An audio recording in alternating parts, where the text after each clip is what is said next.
Today we're going to talk about negative exponents, everyone. So I thought I'd try to explain to you a couple different ways. The first way is I started with some information you already know. So let's look at the 2 to the 4th, 2 cubed, 2 squared, blah, blah, blah.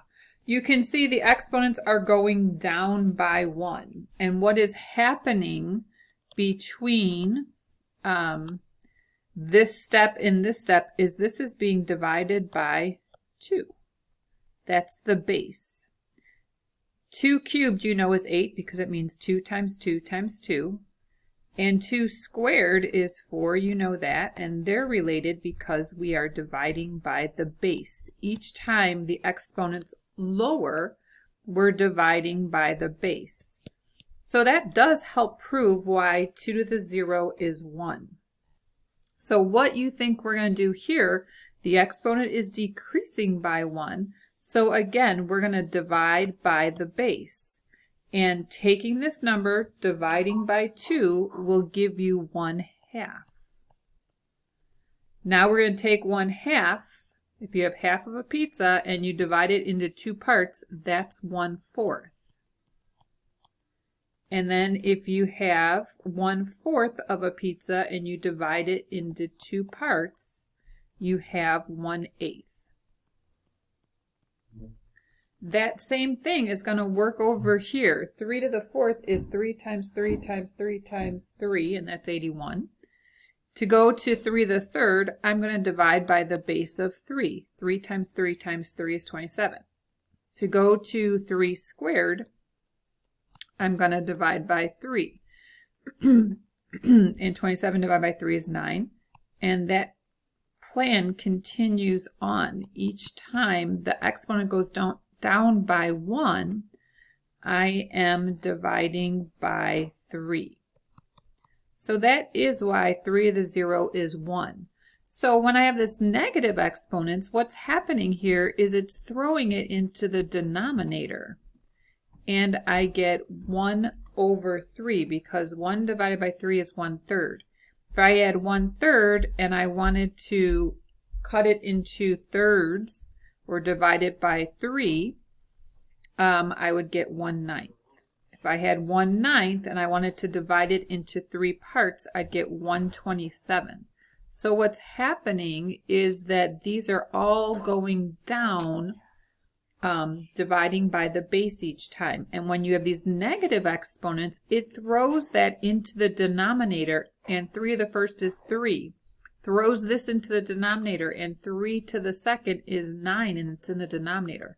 Throws this into the denominator, and 1/27 is the same as 3 to the negative 3 because it's going to be 1/3 cubed. All right, so using what we've learned before in division, you look at this. I'm a really quick think about this. When we divide, we don't actually divide the exponents, we subtract them. And 2 minus 4 is -2. But when we talked about this before as well, we said, hey, there are more 3's in the denominator, so they'll stay in the denominator. These two things are equal. Same thing here. If I actually just subtracted, 3 minus 7 would be x to the -4th. But when we talked about this, we said, hey, there are more x's in the denominator. They'll stay in the denominator, and 7 minus 3 is 1. These two things will be equivalent. Same thing here.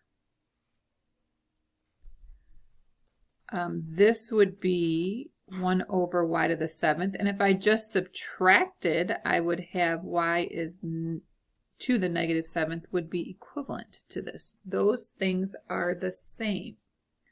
All right, so I want the big idea for the day is when you have a negative exponent, it switches positions.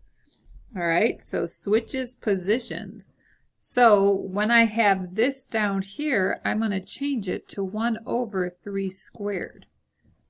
I'm going to switch its position, and I'm going to make it positive now after I switch the position. So if it was in the numerator, then it goes to the denominator and has a positive exponent. And then the conclusions you can make, this is the big idea, negative exponents not allowed.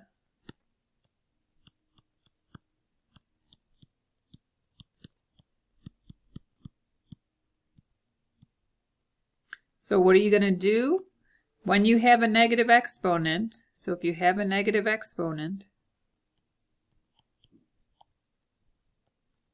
move base to the opposite position.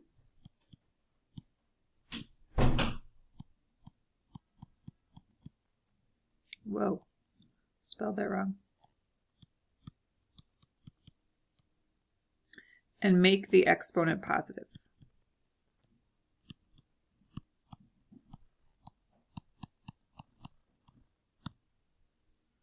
Okay, sound good?